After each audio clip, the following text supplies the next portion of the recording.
আসসালামু আলাইকুম গাইস, আমরা কোনো মুরগিও পালি। এই যে মুরগি দেখুন, এই যে মুরগি, এটাকে বলে বাংলা মুরগি বা সোনালী মুরগি। এই যে এখানে 3000-এর সেট আছে।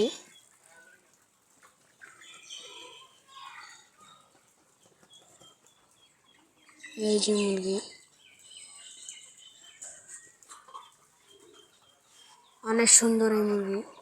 আমার ছাদেও আছে এই মুরগি, আমি পালতে রেখেছি 3টা।